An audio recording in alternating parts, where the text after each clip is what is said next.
할렐루야. 네, 반갑습니다. 주님께서 귀하게 사용하시는 산성교회에서 말씀을 전할 수 있는 기회를 주신 하나님과 또 우리 교회 당회원들께 감사의 말씀을 드립니다. 저는 오늘 시편 142편 1절에서 7절 말씀을 가지고 기도해야 할 때라는 제목으로 함께 말씀을 나누려고 합니다. 여러분 혹시 신구약 성경 66권 가운데서 어떤 성경을 좋아하시나요? 좋아하시는 성경들이 좀 있으시죠? 특별히 우리가 애정하는 그런 성경들이 좀 있을 것 같습니다. 개인에 따라 물론 다르겠지만 혹시 이 가운데 레위기 좋아하시는 분 계신가요? 제가 여러분들을 너무 과소평가했던 것 같습니다. 그러면 에스겔. 초신자들이나 혹은 나이가 어린 성도들 같은 경우에는 주로 스토리로 된, 이야기로 된 성경들을 좋아합니다. 그래서 복음서나 아니면 창세기, 출애굽기까지도 괜찮아요. 근데 이제 출애굽기 중반부터 접어들기 시작하면 한계를 느끼기 시작을 하시죠. 그리고 레위기에서 절망하십니다. 그런데 여러분, 나이와 관계없이 또 신앙의 연수와 관계없이 남녀노소 대부분이 사랑하는 성경이 있습니다. 어디일까요? 네, 시편입니다. 시편은 우리의 심성을 압축해서 잘 드러내고 있기 때문에 그렇습니다. 그래서 시편을 읽다 보면 감정이입이 잘 됩니다. 여러분 혹시 좋아하는 시 한 편 정도는 가지고 계시겠죠? 그러시리라고 제가 생각합니다. 그래서 제가 부족하지만 그냥 시 한 편을 소개를 해드리고 싶은데, 혹시 나태주 시인의 들풀꽃이라는 시 알고 계시는지 모르겠습니다. 자세히 보아야 예쁘다. 오래 보아야 사랑스럽다. 너도 그렇다. 끝입니다. 굉장히 짧습니다. 굉장히 짧지만 이 짧은 시가 우리의 마음에 잔잔한 여운을 가져다주고 그리고 잔잔한 울림을 주는 그런 시입니다. 여러분, 시가 바로 이렇습니다. 오늘 우리가 읽었던 본문이 시입니다. 그런데 여러분, 시편 150편 내용 중에는 여러 가지 종류가 상당히 많이 있습니다. 이 가운데는 찬양도 있고 감사도 있습니다. 그런가 하면 탄식도 있고 부르짖음도 있습니다. 그래서 우리는 그런 시들을 탄식시 혹은 기도시라고 부르곤 합니다.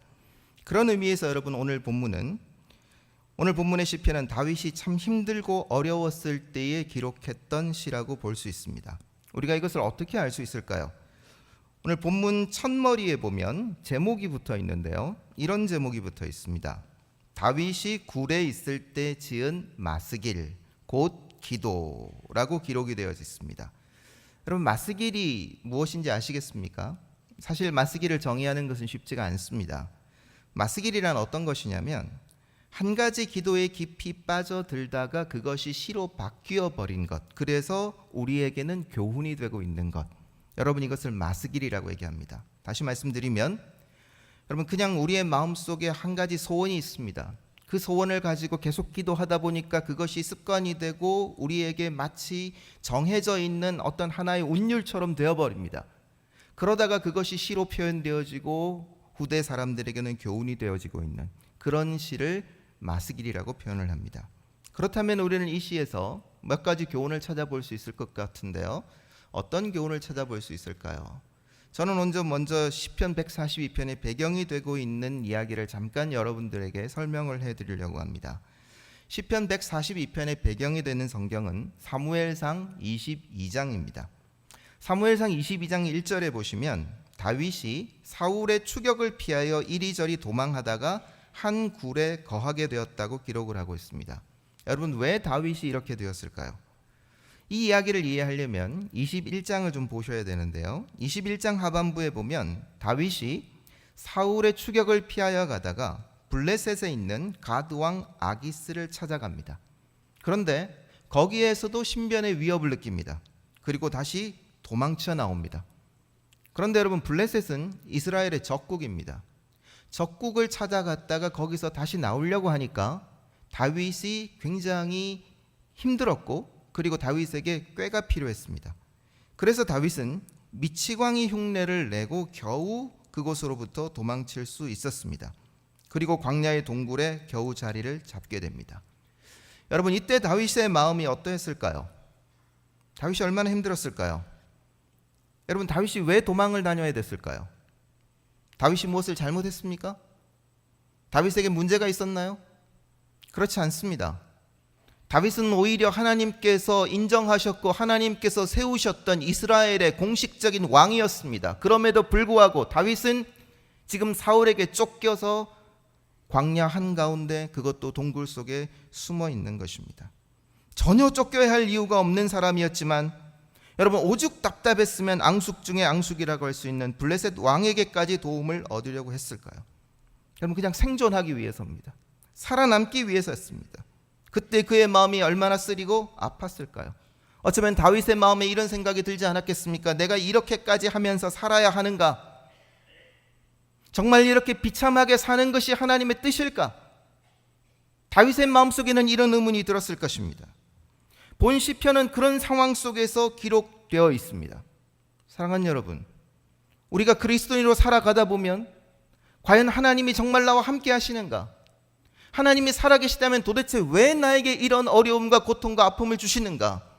여러분, 우리가 이렇게 하나님 앞에 원망하고 우리의 마음에 아픔이 솟아오를 때가 있습니다. 그러나 여러분, 오늘 이 본문을 보시면서 분명히 기억하시길 바랍니다. 하나님께서 기름 부으셔서 세우셨던 다윗조차도 이럴 때가 있었다는 것입니다.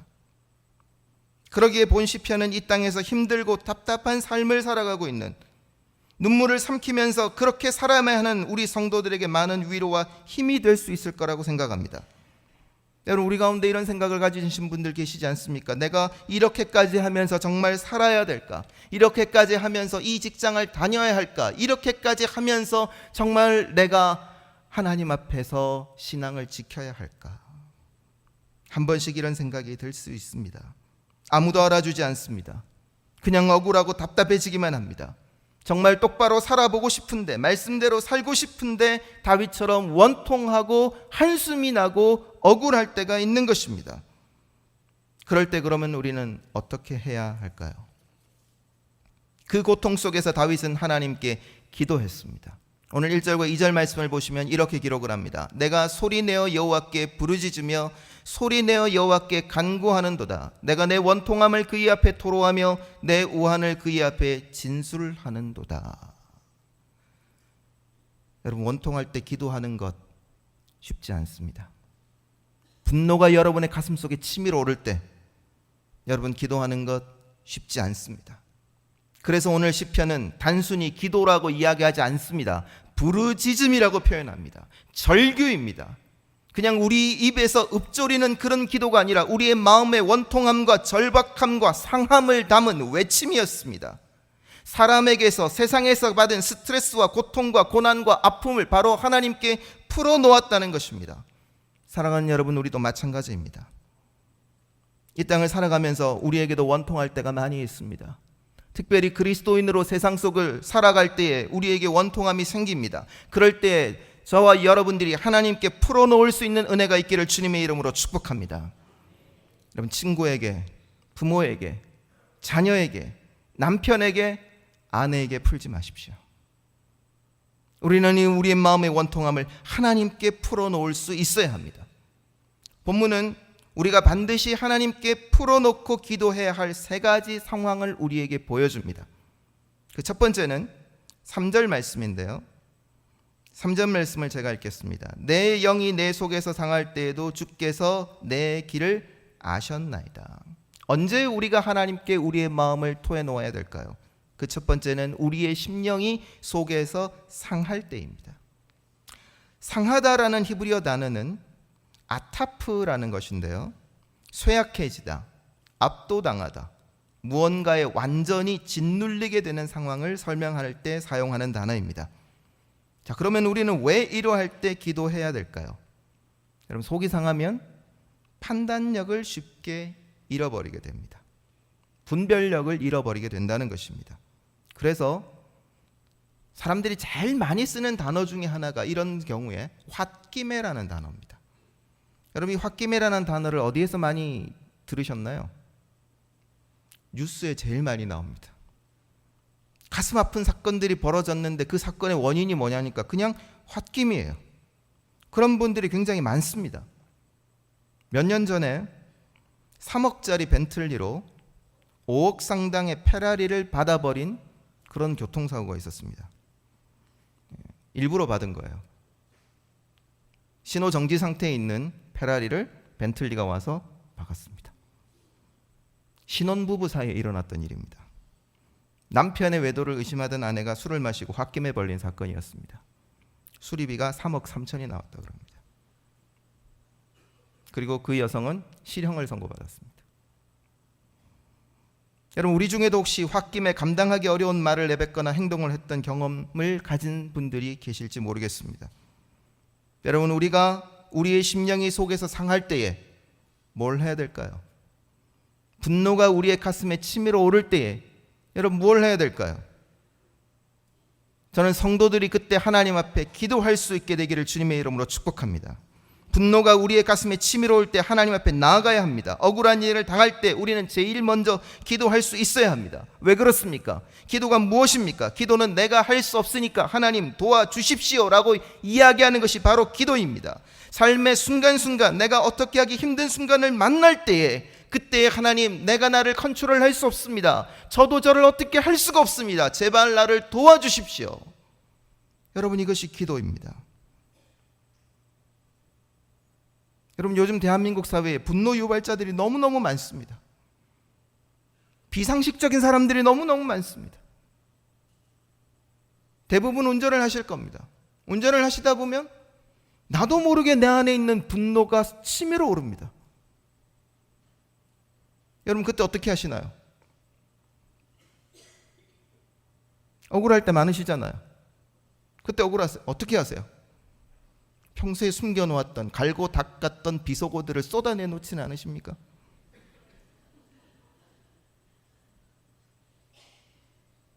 그러면 화가 풀리시나요? 그럼 정리가 되십니까?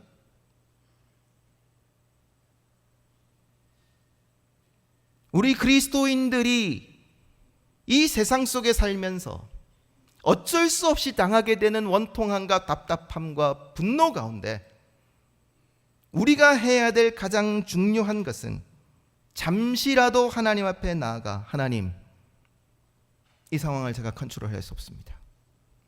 도와주십시오. 주님 앞에 나아가 기도할 수 있는 삶을 사는 것. 바로 이것이 그리스도인들의 삶인 줄 믿습니다. 비록 나는 상황에 막혀 아무것도 볼 수 없는 상황에 처해진다 할지라도 나는 분별력을 잃어버릴 수 있겠지만, 그러나 주님은 우리의 길을 아시는 분이시기 때문에 주님, 나를 도와주십시오. 그래서 시편 기자는 3절에 이렇게 얘기합니다. 내 영이 내 속에서 상할 때에도 주께서 내 길을 아셨나이다. 사랑하는 성도 여러분, 원통할 때, 속이 상할 때, 분노가 치밀어 오를 때에 우리의 길을 아시는 주님께 나아가 기도할 수 있는 저와 여러분들 될 수 있기를 주님의 이름으로 축복합니다. 두 번째, 언제 우리가 기도해야 될까요? 내 곁에 아무도 없을 때입니다. 여러분, 4절 말씀 보시겠습니다.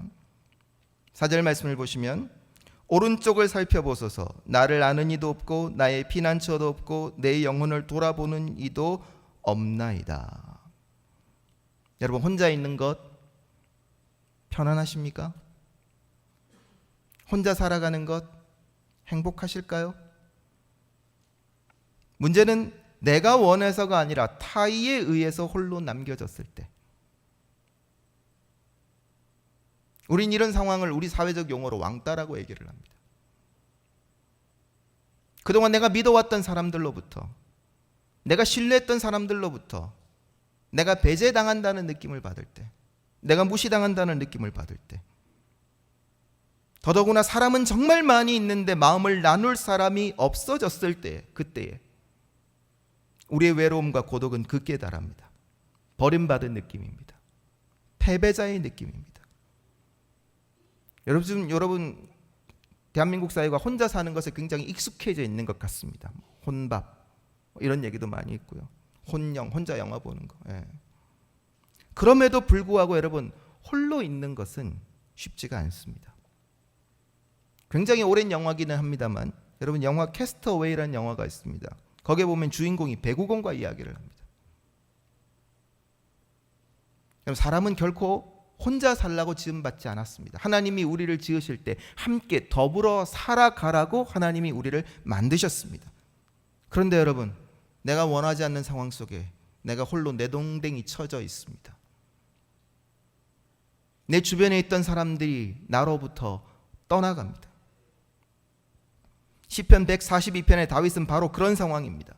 죄를 지어서도 아닙니다. 잘못을 해서도 아닙니다. 다윗이 실수를 한 것도 아니었습니다. 그냥 쫓겨다니고 있습니다. 억울하게 도망을 쳐야만 하는 상황입니다. 주변에 많은 사람이 있지만 그는 철저하게 혼자입니다. 만약 저와 여러분이 이런 상황이라면 우리는 무엇을 할 수 있을까요? 여러분, 가장 먼저 무엇을 하시겠습니까? 여러분, 이럴 때 카드를 손에 들고 있으면 굉장히 위험합니다. 지림신이 강림을 하실 수도 있고, 여러분이 홈쇼핑을 보고 있다면 이것도 상당히 위험합니다. 아니면 집에 먹을 것이 많다거나 이런 상황도 상당히 위험합니다. 다윗은 이럴 때에 무엇을 하고 있는가? 기도하고 있습니다.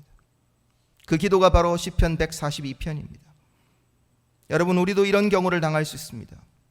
기가 막힐 웅덩이에 빠질 때가 있습니다. 그럴 때 우리는 기도해야 합니다. 오히려 하나님을 앙망해야 합니다. 하나님을 기다리며 구해야 합니다. 주께서만 나의 피난처가 되시고 나의 위로가 되실 수 있기 때문입니다. 그래서 다윗은 5절에 이렇게 고백하고 있습니다. 여호와여, 내가 주께 부르짖어 말하기를 주는 나의 피난처시요 살아있는 사람들의 땅에서 나의 분깃이라 하였나이다. 내 주변에 아무도 없는 것 같아 보여도 하나님은 우리를 붙잡고 계십니다. 하나님은 우리와 함께 하십니다. 하나님은 우리의 길을 알고 계시고, 하나님은 우리의 피난처가 되시고, 하나님은 우리의 분깃이 되시기 때문에 내가 혼자 있다고 느껴질 그때에 여러분, 절망하거나 좌절하지 마시고 분노하지 마시고 하나님께 나아가 우리의 마음을 고백할 수 있는, 우리의 마음을 토해놓을 수 있는 성도들이 되시기를 주님의 이름으로 축복합니다. 세 번째로 우리가 언제 기도해야 될까요? 나보다 강한 원수들에게 둘러싸여 있을 때입니다. 여러분, 다윗은 거의 혼자나 다름이 없었습니다. 사무엘상 22장을 보면 다윗이 아둘람이라는 굴에 있었다고 이야기합니다. 그런데 그때 다윗을 400명 정도가 찾아왔습니다. 이 사람들이 어떤 사람들이었냐면 이들 역시 마음이 상하고 원통한 사람들이었습니다. 대개 마음이 상하고 원통한 사람들은 힘이 없는 사람들입니다. 힘이 없다 보니까 억울한 일을 당합니다. 그러면서 마음이 항상 상해 있습니다. 그리고 세상을 향한 원망의 눈을 가집니다. 안타깝지만 이런 사람들이 함께 모여 있을 때에 시너지 효과가 날까요? 대개는 그렇지 않은 경우가 많습니다. 그래서 실제로 사무엘상 30장 6절을 보면 다윗과 함께 있던 사람들이 아말렉으로부터 공격을 당하게 되고 가족들이 아말렉에 끌려갑니다. 이런 사건을 겪으면서 다윗을 따랐던 사람들이 마음이 상해서 다윗을 죽이려고 했던 그런 내용을 성경은 기록합니다. 자, 여러분, 사울은 지금 다윗을 추격해 오고 있습니다. 혼자가 아닙니다. 군대가 쫓아옵니다. 그럼에도 불구하고 다윗은 철저하게 혼자입니다. 주변에 강한 원수들에게 둘러싸여 있습니다. 그때 다윗이 무엇을 하고 있을까요? 어쩌면 정말 무엇을 해야 될 타이밍입니다. 다윗이 뭔가 액션을 보여야 됩니다. 그럴 때 다윗은 무엇을 하고 있을까요? 다윗은 기도합니다. 자신을 구해달라고, 건져달라고 하나님 앞에 엎드려 기도하고 있다는 것입니다. 6절 말씀입니다. 나의 부르짖음을 들으소서. 나는 심히 비천하니이다. 나를 핍박하는 자들에게서 나를 건지소서. 그들은 나보다 강하니이다. 사랑하는 여러분, 우리 주변에 언제나 우리보다 강한 것들이 많습니다. 우리는 힘이 없는 경우가 대부분입니다. 가진 것도 없고, 어떤 경우엔 능력도 없고, 무엇을 해야 될지 알 수도 없는 지혜도 부족한 그런 답답한 경우일 때가 굉장히 많습니다. 실제로 어둠의 권세는 우리보다 훨씬 강합니다. 도무지 세상의 유혹을 어떻게 이겨낼지 알 수 없는 막막함이 우리 앞에 놓여져 있을 때가 많습니다. 여러분, 그때 우리가 무엇을 해야 될까요? 어떻게 해야 될까요? 한숨만 쉬고 계시겠습니까? 절망하고 우리는 포기한 채 아무것도 하지 말아야 될까요? 여러분, 이것이 바로 우리의 원수가 가장 원하는 바라는 사실을 기억하시기를 바랍니다. 그러므로 사랑하는 성도 여러분, 우리가 약할 때에, 도무지 소망이 보여지지 않을 때에, 원수들에게 둘러싸여 있을 것 같은 그때에 저와 여러분들이 하나님께 나아가 기도할 수 있기를 바랍니다. 하나님을 바라볼 수 있어야 합니다. 그분만이 우리의 구원이 되시기 때문입니다. 말씀을 정리하겠습니다. 시편 142편 마지막 7절 말씀은 신약의 사도행전 16장의 사건을 생각나게 합니다. 여러분, 7절 말씀 같이 한 목소리로 읽어보시면 좋겠습니다. 시작. 내 영혼을 옥에서 이끌어내사 주의 이름을 감사하게 하소서. 주께서 나에게 갚아주시리니 의인들이 나를 두르리이다. 사도행전 16장에서 바울과 실라는 복음을 전하다가 옥에 갇혔습니다. 그럴 때 그들은 오히려 기뻐했고 찬양했고 주님께서는 천사들을 동원하셔서 그들을 구원하셨습니다. 여러분, 오늘도 우리도 마찬가지입니다. 다윗의 하나님이 저와 여러분들의 하나님이 되십니다. 바울과 실라의 하나님이 저와 여러분들의 하나님이 되십니다. 우리가 하나님 앞에 기도할 때에 하나님은 우리의 길을 알려주실 것입니다. 우리의 영혼을 돌보아 주실 것입니다. 우리의 피난처가 되어주시고 소망이 되어주실 것입니다. 여러분, 세상은 약자들의, 억울한 사람들의 고통에 무감각할 때가 대부분입니다. 그러나 하나님은 절대 그렇지 않습니다. 우리의 고통을 알고 계십니다. 우리의 아픔을 알고 계십니다. 우리의 연약함을 알고 계십니다. 우리가 무엇 때문에 슬퍼하고 원통해하고 분노하고 답답해하는지 주님은 알고 계십니다. 그러므로 여러분, 예레미야 33장 3절의 말씀을 기억하시기를 바랍니다. 너는 내게 부르짖으라. 내가 내게 응답하겠고 내가 알지 못하는 크고 비밀한 일을 보이리라. 여호와 하나님의 약속입니다. 이 약속을 굳게 붙잡고 답답할 때, 억울할 때, 속상할 때, 외로울 때, 눈물 날 때, 원통할 때, 수많은 공격들이 우리를 향하여 다가올 때 하나님을 바라보며 기도하고 부르짖을 수 있는, 그리하여 여호와 하나님의 구원을 맛볼 수 있는 우리 산성교회 성도들이 되시기를 주님의 이름으로 축복합니다.